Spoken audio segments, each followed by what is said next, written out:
नमस्कार, आप देख रहे हैं प्राइम न्यूज और मैं हूं आपके साथ आलोक शुक्ला। उत्तराखंड प्राइम में आप सबका स्वागत है।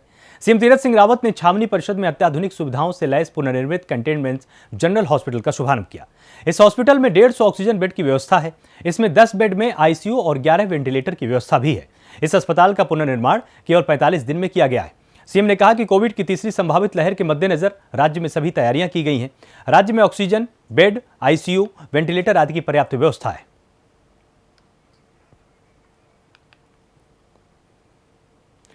मसूरी में सामाजिक कार्यकर्ता मनीष गोनियाल ने प्रेस कॉन्फ्रेंस की और प्रेस कॉन्फ्रेंस कर कहा है कि मसूरी देहरादून मार्ग गलोगी पावर हाउस के पास सड़क क्षतिग्रस्त हुआ है, जिसे जल्द सही किया जाए। उन्होंने आगे कहा कि मानसून ने दस्तक दे दी है। ऐसे में बारिश के समय मसूरी देहरादून मार्ग को सही रखना जरूरी है, क्योंकि पहले भी बारिश के समय में कई बार भूस्खलन हुआ है। उन्होंने कहा कि मसूरी देहरादून मार्ग एकमात्र मसूरी देहरादून के लिए आवाजाही का यातायात का साधन है। ऐसे में बारिश के समय में मार्ग बंद हो जाता है तो उसके स्थानीय लोगों के साथ देश विदेश से मसूरी आने जाने वाले पर्यटकों को भारी दिक्कतों का सामना करना पड़ता है। लगातार जब क्षेत्र का भ्रमण कर रहा हूँ तो जैसे गंगोली पावर हाउस है, हमारा मसूरी का मात्र एक रास्ता है, तो उसमें जो भूस्खलन होने की संभावना बनी रहती है। उसमें दुर्घटना की विधायक जी ने अभी घोषणा भी करी थी, उसका जल्द से जल्द ट्रीटमेंट होगा, पर मुझे कहीं नहीं दिखाई देता। जो धरातल में जो घोषणा करते हो धरातल में कोई काम नहीं दिखाई दे रहा। अब बरसात का टाइम शुरू है और आवाजाही वहाँ से लगे लगातार मसूरी की लोगों की वहाँ से रोड की समस्याएं जाती रहती है, क्योंकि वहाँ से कोई बीमार है, कोई दुख तकलीफ है तो देहरादून का रोड उन्हें आजमाना पड़ता है, क्योंकि यहाँ पर स्वास्थ्य विभाग बेहाल है यहाँ का। और दूसरा पैटक सतल, जो हमारा मसूरी में रोजगार सबकी कमर टेढ़ी हो चुकी थी, तब रोजगार के उसे पैटक आने जाने शुरू हो रहे हैं, तो उनका दुर्घटना का संभावना बनी है, तो उसके दुर्घटना की जिम्मेदारी कौन लेगा? अगर क्षेत्र विधायक उसमें दुर्घटना की जिम्मेदारी तो जल्द से जल्द उन्हें इसमें काम कराना चाहिए, इसका ट्रीटमेंट कराना चाहिए। मैं उनको पहले भी इसमें ज्ञापन दे चुका हूँ एसडीएम के माध्यम से, और सरकार को चेताया भी है मैंने, और सरकार के आंख नाक खोले भी हैं मीडिया के माध्यम से।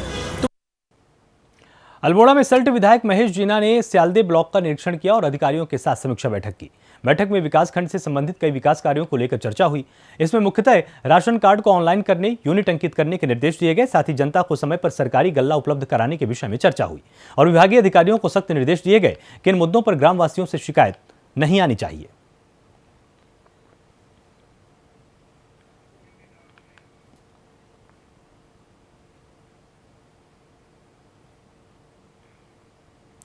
पौड़ी में भारी बारिश के चलते बद्रीनाथ हाईवे पर मलबा आने से रास्ता पूरी तरह से बंद हो चुका है और प्रशासन एनएच ने कोई कार्रवाई नहीं की है। घंटों तक रास्ता पूरी तरह से बंद रहा और कड़ी मशक्कत के बाद रात 9 बजे मार्ग खुल सका है। इस दौरान यात्री बहुत सी परेशानियों का सामना करते रहे। वहीं यात्रियों का कहना है कि बद्रीनाथ हाईवे पर लगातार लैंडस्लाइडिंग के चलते हमेशा मार्ग बाधित होता है। इसके लिए प्रशासन और राष्ट्रीय राजमार्ग विभाग को हर समय एक जेसीबी मार्ग पर तैनात करनी चाहिए, जिससे कि मार्ग को जल्द से जल्द खोला जा सके। वहीं उन्होंने कहा कि यदि कोई मरीज इस जाम में फंसता है तो अपनी जान भी गंवा सकता है, इसलिए शासन प्रशासन को सतर्क रहना चाहिए। जब काफ़ी देर से हम लोग परेशान हैं और इधर पूरा पहाड़ गिर चुका है और जेसीबी अभी आई है, उसको साफ़ कर रही है, लेकिन काफ़ी लोग परेशान हैं। वैसे होना चाहिए अच्छी तरीके से व्यवस्था, कोई ना कोई बनी रहनी चाहिए कि यहाँ पे परमानेंट कोई ना कोई जेसीबी वगैरह या कोई ना कोई जो काम चल रहा है एनएच का, उस हिसाब से यहाँ पे होना चाहिए। तो प्रशासन से क्या अपील करेंगे आप? प्रशासन से हम यही अपील करेंगे कि भाई अपनी तरीके से अच्छी लोगों तक को कोई परेशानी ना हो, जिससे कि यहाँ पे काम अच्छे से चलता रहे। पहाड़ तो प्रगति है, ये अपना रंग दिखाती है, वो तो गिरना ही गिरना है, लेकिन अर्जेंट बिल्कुल जैसे कि परेशानियां हैं, लोगों को निकलना है, कोई किसी तरह से परेशान है, कोई कैसे कि कहीं जाना है, तो उसके लिए आपके पास यहाँ पे होना। वहीं नैनीताल में राज्यपाल बेबी रानी मौर्य ने राजभवन में काम करने वाले दैनिक कर्मचारियों को राहत सामग्री बांटी है। इस दौरान राज्यपाल बेबी रानी मौर्य ने दैनिक वेतनभोगी, दैनिक अस्थायी कार्मिकों से हालचाल जाना और वस्त्र आदि राहत सामग्री वितरित की है। राज्यपाल ने कहा कि कोरोना अवधि में परिवारों में रोजगार और आय का संकट रहा है। राजभवन नैनीताल के कम आयु वर्ग के कार्मिकों को भी इस अवधि में कुछ मदद मिल सके, इसलिए सभी को राहत सामग्री वितरित की जा रही है।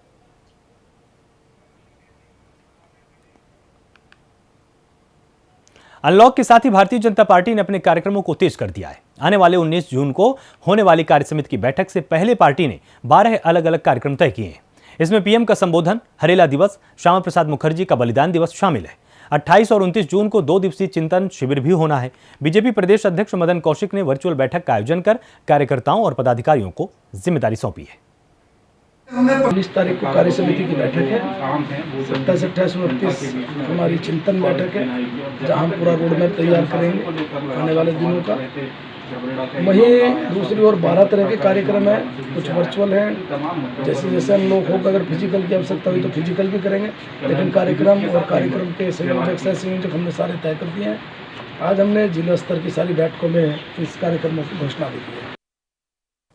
वहीं टिहरी में सीएम तीरथ सिंह रावत नरेंद्र नगर में पुलिस ट्रेनिंग सेंटर पहुंचे और उत्तराखंड पुलिस की सुरक्षा चक्र वित्तीय साइबर अपराधों में तत्काल सहायता हेतु हेल्पलाइन नंबर 155250 का सहायता का शुभारंभ किया है। इस मौके पर पुलिस महानिदेशक उत्तराखंड अशोक कुमार ने कहा कि आज से इस हेल्पलाइन नंबर का उद्घाटन किया गया है, जिससे उत्तराखंड में साइबर अपराधों पर तत्काल कार्रवाई की जा सके। साइबर क्राइम तेज़ी से बढ़ रहा है, उसके लिए केंद्र सरकार ने MHA ने एक हेल्पलाइन जारी की है 155260 155-260। वो आज उसका उत्तराखंड में शुभारंभ माननीय मुख्यमंत्री जी ने किया है। जिन लोगों के साथ भी साइबर फ्रॉड होता है वो इसको तत्काल इस नंबर पे अपना कॉल करें और अपनी कंप्लेंट को रजिस्टर करा सकते हैं, जिससे कि उनका पैसा जिस बैंक में गया होगा उसमें जल्दी से जल्दी फ्रीज कर दिया जाएगा। मसूरी में रुड़की विधायक प्रदीप बत्रा का चालान काटने पर एसआई नीरज कठेत के ट्रांसफर के बाद राजनीतिक मोड़ आ चुका है। यहां सीएम को एसडीएम मसूरी के माध्यम से ज्ञापन भेजकर नीरज कठेत का तत्काल ट्रांसफर निरस्त करने की मांग की गई और वहीं एसडीएम कार्यालय के बाहर प्रदेश सरकार और प्रदीप बत्रा के खिलाफ नारेबाजी की गई। कांग्रेस के कार्यकर्ताओं ने मसूरी के शहीद स्थल पर प्रदेश की सरकार और बीजेपी विधायक प्रदीप बत्रा के खिलाफ जमकर नारेबाजी की और उन्होंने कहा कि एक ईमानदार पुलिस ऑफिसर को उसकी ईमानदारी से ड्यूटी से हटाने के लिए करने का प्रदेश सरकार द्वारा यहां पर सजा दी गई है, बर्दाश्त ये नहीं किया जाएगा। उन्होंने ये भी कहा कि अगर इसी तरीके की कार्रवाई सरकार द्वारा पुलिस अधिकारियों पर की जाती रही तो पुलिस का मनोबल टूट जाएगा।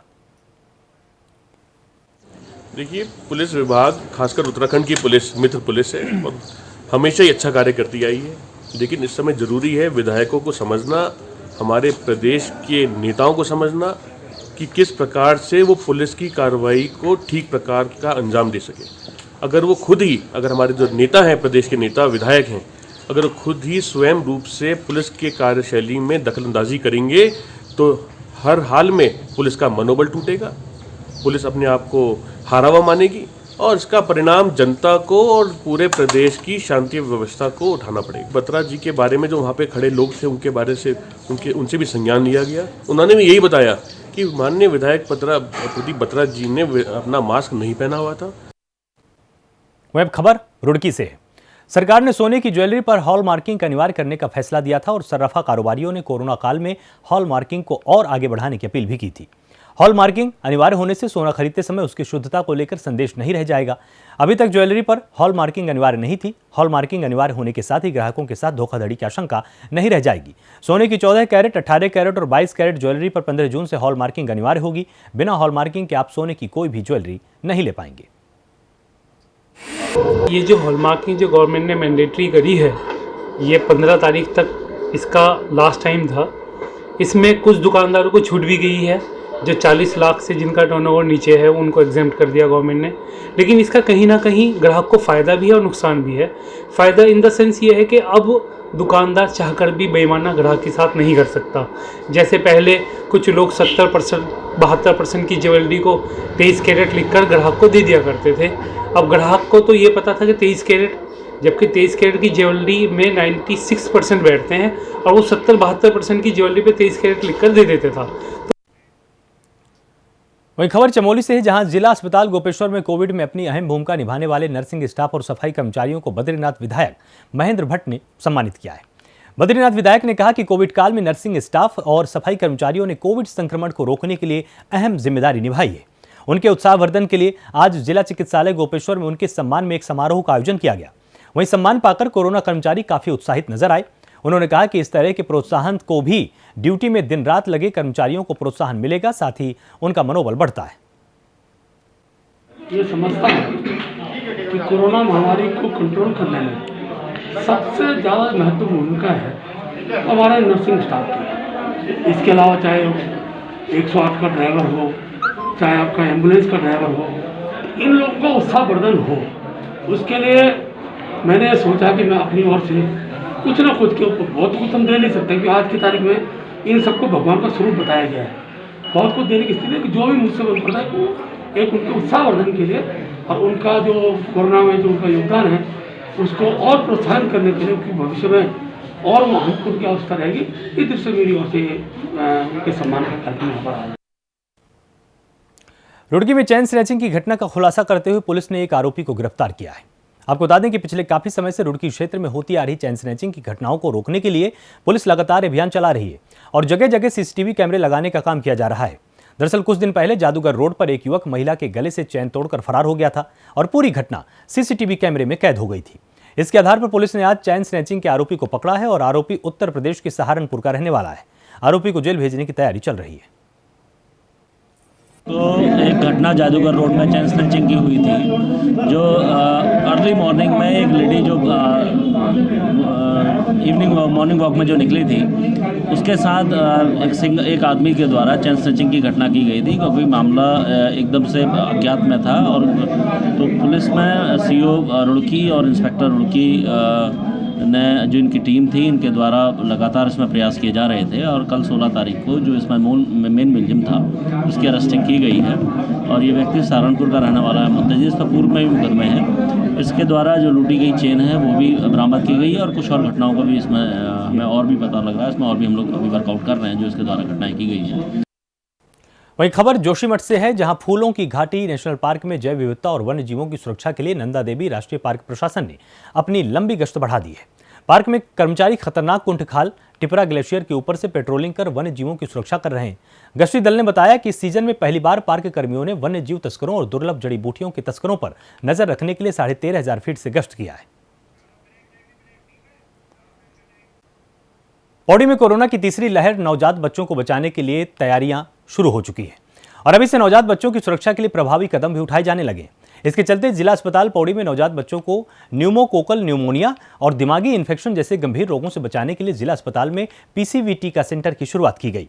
इस सेंटर में पीसीवी टीका नवजात बच्चों से लेकर 9 माह तक के बच्चों को लगाए जाएंगे, जो कि न्यूमोकोकल न्यूमोनिया और दिमागी इन्फेक्शन से बच्चों को बचाएंगे और इन रोगों से होने वाली मौत की रोकथाम में प्रभावी साबित होंगे। पीसीवी सेंटर का उद्घाटन करने पहुंचे पौड़ी विधायक मुकेश कोहली ने पीसीवी सेंटर की सभी व्यवस्थाओं का जायजा लिया।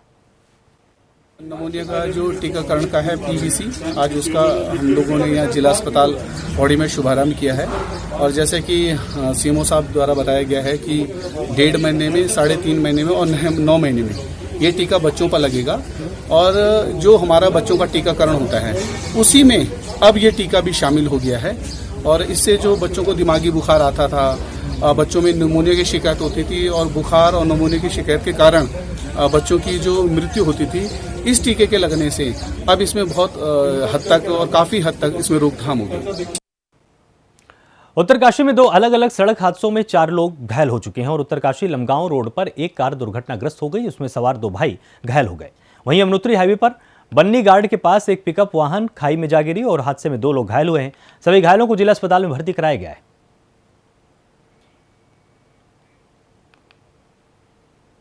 वहीं चमोली में बारिश के चलते बद्रीनाथ हाईवे पूरी तरह से बंद हुआ है और चटवा पीपल कौड़िया के पास सड़क मार्ग बंद हुआ है। बारिश के चलते मलबा गिरने से यह हाईवे बंद हो चुका है और जिले में लगातार बारिश हो रही है। एनएच के कर्मचारी हाईवे को खोलने में जुटे हुए हैं। बद्रीनाथ हाईवे पर गाड़ियों की लंबी कतार देखी जा सकती है।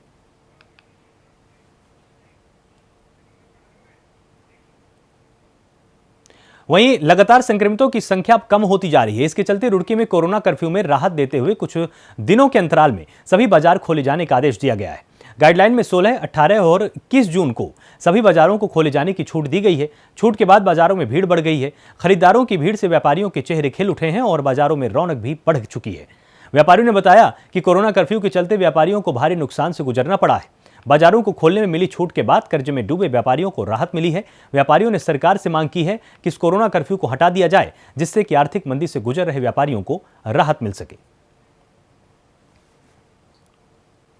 पोजीशन ऐसी है कि व्यापारी जो है बिल्कुल हाथ तो पैरों पर आ चुके हैं और बहुत बड़ा नुकसान है, मगर उस टाइम ऐसा ही माहौल था और बंद करना भी जायज़ था और करना भी चाहिए। सरकार के साथ रहना, उसके जो उनके आदेश थे उनको पालन करा, मगर अब इसका कोरोना का जो है मामला ख़त्म हो चुका है, धीरे धीरे काफ़ी कम हो गया है और जगह भी मतलब खुल चुके हैं बाज़ार। अब सरकार को ये चाहिए कि यहाँ भी इस चीज़ को हटा दें, क्योंकि व्यापारी अपना कुछ भविष्य सुधार सके, आने वाले टाइम में इसका कुछ भला हो सके। चमोली में लगातार हो रही बारिश से गांवों को जोड़ने वाले कई मोटरमार्ग भूस्खलन होने से सड़कों पर मलबा आने के चलते बंद चल रहे हैं, जिससे गांव में रहने वाले लोगों के साथ साथ बीमार लोगों को पैदल आवाजाही कर दिक्कतों का सामना करना पड़ता है। ग्रामीणों का कहना है कि कई बार विभागीय अधिकारियों से सड़क खोलने के लिए कहा गया, लेकिन विभागीय अधिकारी जनता की समस्याओं की ओर ध्यान नहीं दे रहे। लोग जान हथेली में रखकर पैदल टूटी सड़क के ऊपर से ही आवाजाही कर रहे हैं, जिससे कोई अनहोनी होने की आशंका बनी हुई है। हमारे गांव की सड़क पिछले 2 हफ्तों से मलबा आने के कारण बंद पड़ी है। विभाग के अधिकारियों से कई बार कहने पर भी अभी तक सड़क नहीं खोली गई। गांव के लोगों को और बीमार लोगों को बाजार और अस्पताल जाने में काफ़ी दिक्कत हो रही है। बद्रीनाथ के विधायक महेंद्र भट्ट ने सीएम तीरथ सिंह रावत को अपनी सीट से विधानसभा चुनाव लड़ने का न्योता दिया। उन्होंने विपक्षी नेताओं को जवाब दिया है कि वो मैदान छोड़कर भाग नहीं रहे।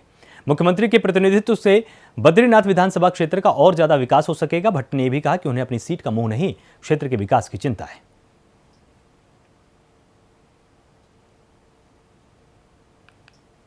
हाल में भी मैं खुद से मिला हूं और मेरे दृष्टिकोण में क्षेत्र का विकास महत्वपूर्ण है। सत्ता लोभ का प्रश्न नहीं है, ना मैं अपने की कमजोरी मानता हूं, लेकिन मैं चाहता हूं कि अगर कोई क्षेत्र मुख्यमंत्री का क्षेत्र कहलाए तो वो भी एक बड़ा पक्ष होता है। और आजकल नेता तो प्रधानी छोड़ने को राजी नहीं है मित्रों, लेकिन मैंने इस क्षेत्र के विकास के लिए माननीय मुख्यमंत्री से विशेष आग्रह किया है कि बद्रीनाथ से चुनाव लड़ें। उनकी लोकसभा का क्षेत्र है और यहाँ से हम लोग को बहुत बहुमत से उनको जिता के भेजेंगे। कोरोना महामारी के इस दौर में सरकारें अस्थायी अस्पताल बनाने की दिशा में तेजी के साथ काम कर रही है, लेकिन पिछले 7 सालों में हल्दू चौड़ में निर्माणाधीन 30 बेड का अस्पताल आज भी नहीं बन पाया। अस्पताल शुरू न होने के कारण लोगों को इलाज के लिए शहरों में भटकना पड़ता है। बता दें कि लालकुआं और बिंदुखत्ता के गांवों की भारी जनसंख्या और राष्ट्रीय राजमार्ग पर होने वाली दुर्घटनाओं में घायलों के उपचार के लिए हल्दू चौड़ में नवंबर 2014 को हल्दू चौड़ में 30 बेड के सामुदायिक स्वास्थ्य केंद्र की नींव रखी गई थी। वहीं कांग्रेस के वरिष्ठ नेता हरेंद्र बोरा ने बीजेपी पर निशाना साधते हुए कहा कि प्रदेश की सरकार लोगों के स्वास्थ्य के प्रति लापरवाह है। 7 साल से अधिक समय बीतने वाला है और बीजेपी सरकार ने अस्पताल नहीं बनवाया।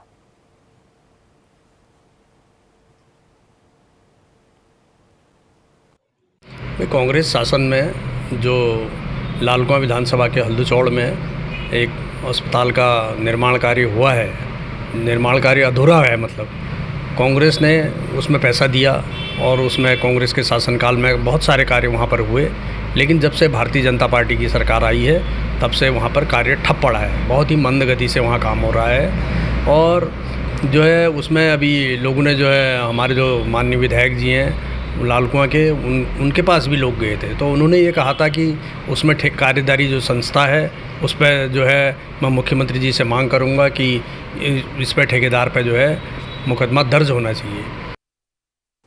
उत्तराखंड प्राइम में फिलहाल इतना ही। आप लगातार जुड़े रहिए प्राइम न्यूज के साथ। नमस्कार।